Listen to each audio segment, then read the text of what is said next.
नमस्कार दोस्तों, मैं आलोक शुक्ला एक बार फिर से हाजिर हूं लोक सेवा आयोग और व्यापम की परीक्षा की तैयारी के लिए छत्तीसगढ़ के इतिहास पर एक नए अध्याय के साथ। आज हम बात करेंगे सन 1857 की क्रांति, उसके कारण और छत्तीसगढ़ पर उसके प्रभाव के बारे में।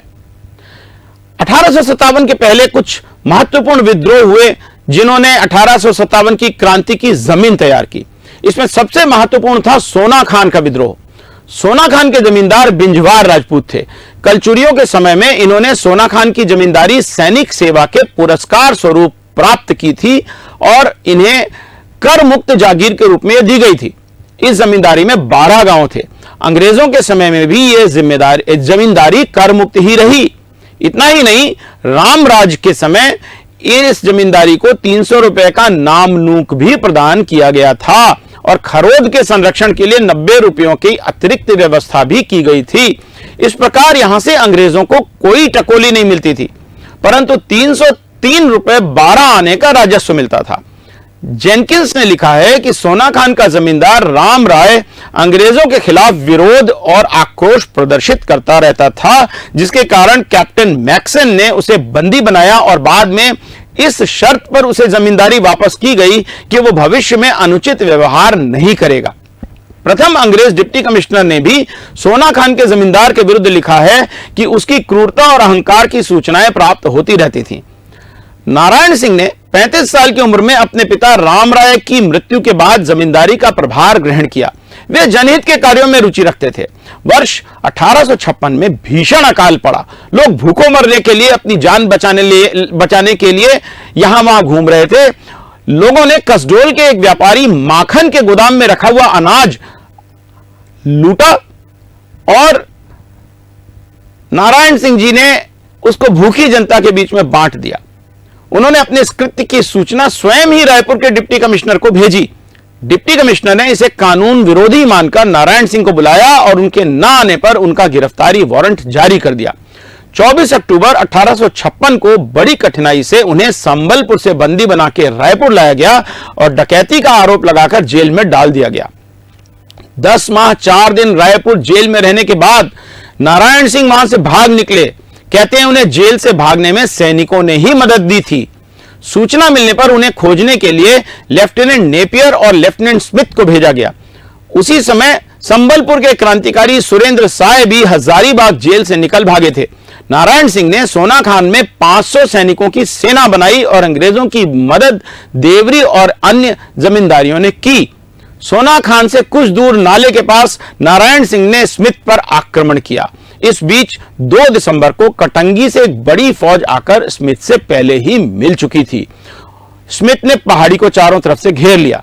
अंत में नारायण सिंह को गिरफ्तार कर लिया गया और फिर से रायपुर जेल में डाल दिया गया। अंग्रेज सेना ने सोना खान में घुसकर गांव को आग लगा दी। नारायण सिंह को 10 दिसंबर 1887 को फांसी दी गई। डिप्टी कमिश्नर ने सोना खान जमींदारी को खालसा क्षेत्र में बदल दिया। नारायण सिंह की संपत्ति से माखन बनिया को 1377 रुपए 8 आने क्षतिपूर्ति के रूप में दिए गए। नारायण सिंह की गिरफ्तारी से संबंधित सिपाहियों को 20 रुपए और अधिकारियों को 100 रुपए का पुरस्कार भी दिया गया। नारायण सिंह की वीरता के बारे में स्मिथ ने लिखा है, नारायण सिंह ने उत्कट शौर्य, साहस और उत्साह के साथ हम लोगों से गुरिल्ला पद्धति से बहुत अच्छी तरह से मुकाबला किया। दूसरा जो बड़ा महत्वपूर्ण विद्रोह है वो संबलपुर के सुरेंद्र साय का विद्रोह है सन 1827 में। लेकिन अंग्रेजों ने महाराज साय की विधवा रानी मोहन कुमारी को गद्दी पर बिठा दिया। जन असंतोष उभरने पर उन्होंने अपने पिट्ठू बरपाली के चौहान परिवार के राजकुमार नारायण सिंह को अवैध रूप से संबलपुर की गद्दी पर बैठा दिया। सुरेंद्र साय ने अनेक जमींदारों के साथ मिलकर इसका विरोध किया। इस बीच अपने एक समर्थक की हत्या का बदला लेने के लिए सुरेंद्र साय ने रामपुर के किले पर आक्रमण कर दिया और वहां के जमींदार दुर्जन सिंह की हत्या कर दी। इस अपराध में सुरेंद्र साय, उनके भाई उदंत साय और चाचा बलराम साय को आजीवन कारावास का दंड देकर हजारीबाग जेल भेज दिया गया। 31 अक्टूबर 1857 को सुरेंद्र साय वहां से भाग निकले। सुरेंद्र साय और उनके परिवारजनों ने लगातार अंग्रेजों के साथ संघर्ष किया। 23 जनवरी 1864 को सुरेंद्र साय को परिवार सहित गिरफ्तार कर लिया गया। छत्तीसगढ़ के कमिश्नर ने उन्हें आजन्म कारावास का दंड दिया। अपील में जुडिशियल कमिश्नर कैंपबेल ने यह आदेश इस आधार पर निरस्त कर दिया कि सुरेंद्र साय के विरुद्ध आरोप सिद्ध ही नहीं हुए हैं, परंतु ब्रिटिश अधिकारियों ने 1818 के तीसरे रेगुलेशन के तहत उन्हें कैद करके असीरगढ़ जेल भेज दिया गया, जहां 28 फरवरी 1884 को उनकी मृत्यु हो गई। तो इन सब बातों के परिप्रेक्ष्य में इसके पीछे की कहानी, इसके बाद फिर रायपुर में सैनिक विद्रोह की बात हम करेंगे। तो रायपुर में सैन्य विद्रोह वीर नारायण सिंह की शहादत के कारण हुआ था। ब्रिटिश शासन में कार्य कर रहे सैनिक हनुमान सिंह के अंदर वीर नारायण सिंह की हत्या के कारण विद्रोह का भाव जाग गया था। नारायण सिंह के बलिदान स्थल पर इन अमर बलिदानियों के नेता हनुमान सिंह ने नारायण सिंह को फांसी पर लटकाए जाने का बदला लेने की प्रतिज्ञा की। रायपुर में उस समय फौजी छावनी थी जिसे तृतीय रेगुलर रेजिमेंट का नाम दिया गया था। हनुमान सिंह इसी फौज में मैगजीन लश्कर के पद पर नियुक्त थे।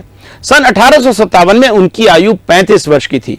विदेशी हुकूमत के प्रति घृणा और गुस्सा उनके मन में भरा हुआ था। रायपुर में तृतीय रेजिमेंट का फौजी अफसर था मेजर सिडवेल।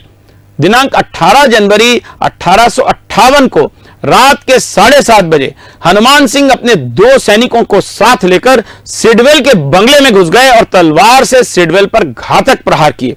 सिडवेल वहीं ढेर हो गया। हनुमान सिंह के साथ तोपखाने के सिपाही और कुछ अन्य सिपाही भी आए।